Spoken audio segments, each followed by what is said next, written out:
काय चाललंय? युवराजने अजून काहीच कशी हालचाल केलेली नाहीये. एक मिनिट, तुम्ही नीट लक्ष ठेवून आहात ना त्याच्यावर? मला कुठलाही हलगर्जीपणा नकोय. मॅडम आम्ही सगळे अलर्ट आहोत. 24/7 त्याला ट्रॅप करणं सुरू आहे, पण त्याची कुठलीच मुवमेंट नाहीये. काय ना मॅडम, तुम्ही दमच त्याला असं दिलाय ना, एकदम घाबरला असेल ते आता. मॅम पण तुम्ही सुद्धा त्याला पुरावे नसल्यामुळे सोडलंय ना, मग अजूनही तुम्हाला त्याच्याचवरती संशय आहे? पुरावे आपल्याकडे आधी सुद्धा होते फातिमा, होते की नाही? पण ते कोर्टात सादर करण्यासारखे नव्हते, बरोबर? संशय काय?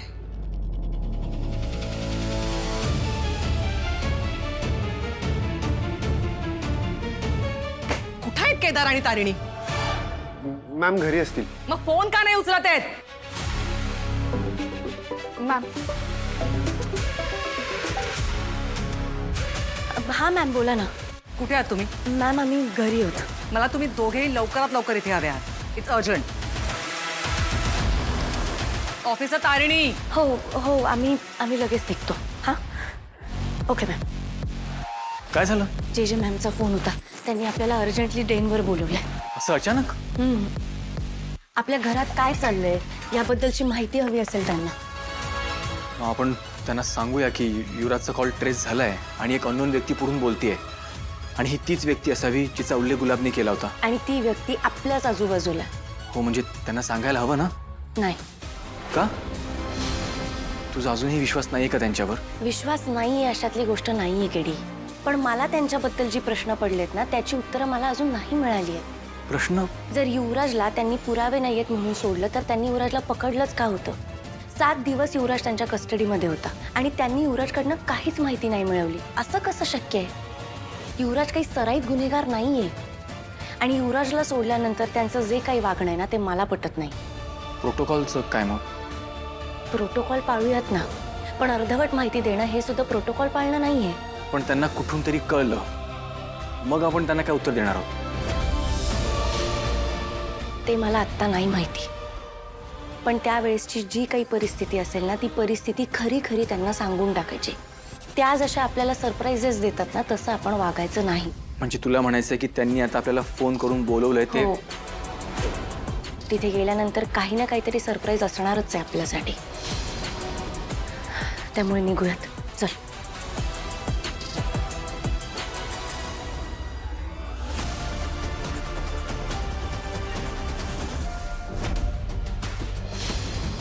काय? पूजेचे कपडे बदलून घाई गडबडीत कुठे चाललात? हा जरा बाहेरच पडत होतो काकू. जास्त लांब जाऊ नका, आत्ताच पूजा झालीये, नाही तर अनुष्ठान राहील बाजूला. घरातले सगळे तुम्हाला धारेवर धरतील. नाही, तारणीला दूध आणि फलाहार सांगितलाय ना, तर फळं आणायला चाललोय. पण फळं तर आहेत आपल्याकडे. ते आजच्या पुरती आहेत ना, उद्या पण लागतील, आणि धावपळीत राहून जायला नको म्हणून आत्ताच आणून ठेवतोय. बरोबर आहे, जा जा. तारिणी, तुझ्याकडे जरा काम होतं, 1 मिनिट. हो बोलूयात ना केदार, तू हो पुढे, मी आलेच. हा ऐक ना तारिणी, मी सुमी आजीला ना काव्याबद्दल विचारलं, तर त्या मला काय म्हणाल्या, त्या तुझ्या बाबांशी बोलतायत आणि मला काय ते कळवतायत. मी ना वैभवचा फोटो माहिती सगळं त्यांना देऊन बसलीये, पण तू जरा विचार ना कुठवर आलंय ते. एवढंच ना. मग असं का विचारताय? हक्कानी सांगा ना मला.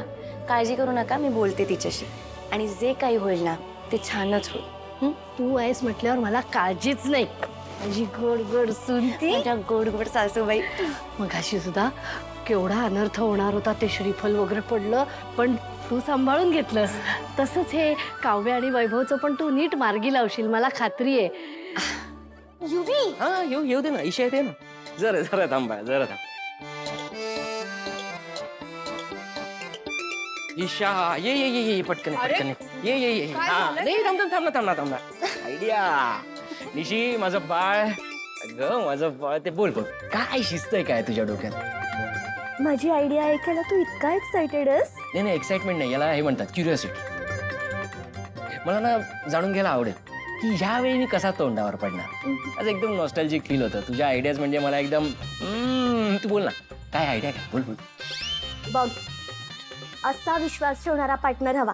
ओ हॅलो, कपल ब्लॉग झालं तुमचं? ए निशी बोल ना. सांगते. ब्रह्ममुहूर्तावर तारिणी उठलीच नाही तर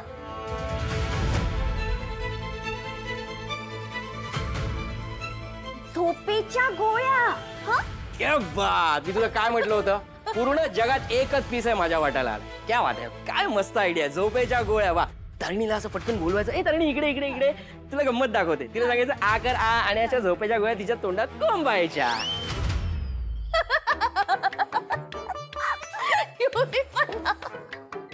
किती डम आहेस युवी.